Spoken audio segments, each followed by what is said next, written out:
When the archaeoships of the Zell Quarry uncovered the ruined world of Terra, they assumed it was just another extinct civilization, one more in the endless graveyard of galactic history.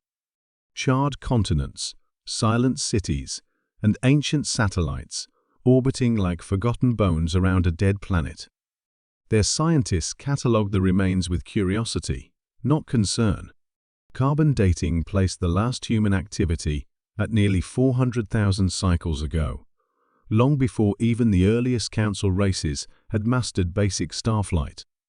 This was a primitive species, High Curator Velthex declared, waving a tentacle dismissively as he hovered above a collapsed megacity. Likely destroyed itself. Tragic, but common. But something didn't add up. The architecture bore no unified style. Some structures had molecular stitching beyond known technology, while others were made of crude stone. In one chamber beneath the Himalayan ridge, they found something chilling: a sealed vault with no seams, no entry point, and a field of quantum displacement none of their machines could breach. Inside, something was awake. The first real clue came when the Council's AI linguists began decoding Terran records.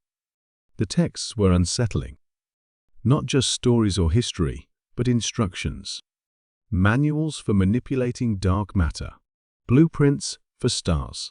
Mathematical proofs that predicted quantum instability before the universe even stabilized. They were not primitives, murmured Scholar Dreen of the VTOL, his crystalline limbs trembling. They were the first. The revelation rippled through the Council. Terra wasn't the cradle of a young race, it was the crypt of the originals. Panic took root in the Galactic Assembly. Every known species had believed themselves part of the first age of intelligence. But the signs were now undeniable. Humanity had walked the stars long before the rest had even crawled from oceans. Worse records found on outposts in deep voids, places no Council ship had ever reached, showed warnings etched in languages no one alive had ever spoken. We left for your safety. Do not follow. If we return, the balance ends. They didn't listen. The Council authorized deep scans of Terra's core. That's when the signal activated. It wasn't a distress beacon. It was a summons. In the span of days, strange phenomena spread across the galaxy. Dead stars reignited. Ancient AI systems long dormant awoke and uttered a single word: humanity. And then they returned. Not in ships, but in folds of space. Tiers opened above planets and stations. From within, they stepped tall, silent figures wrapped in shimmering light, their eyes burning with the weight of eons. The first encounter took place on the orbital Council station Verelian Prime.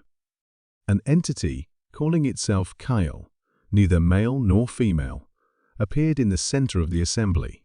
You were warned, it said. We thought you extinct, Velthex whispered, his voice shaking. Kyle tilted its head.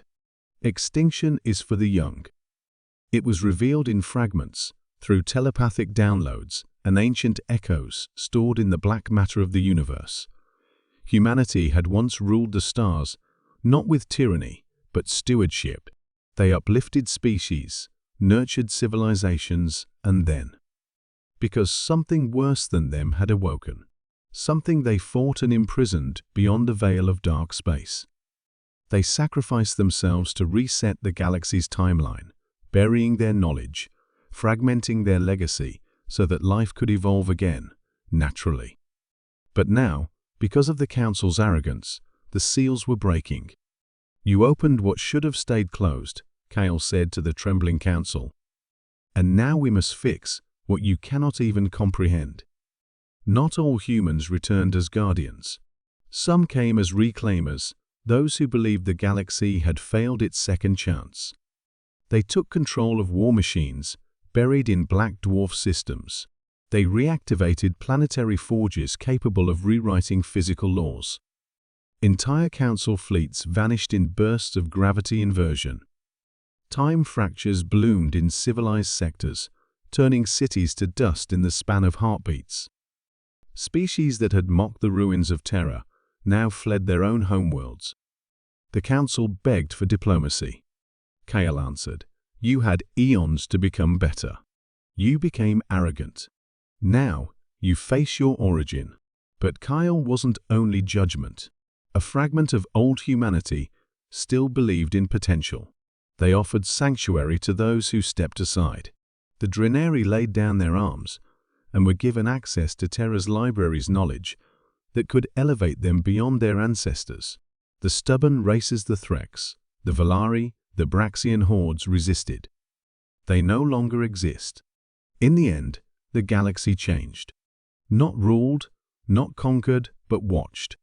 Across every known sector, monuments rose self-replicating, floating like obsidian obelisks. Silent sentinels broadcasting a single universal message in every language, every mind. Humanity was never gone, only waiting. Now, across the stars, species teach their young not myths, but truth. That long before any of them dreamed of stars, there were already beings among them who had lit and extinguished suns, who had fought gods, who had bent time and space like thread. And now that they're back, the galaxy finally understands the truth.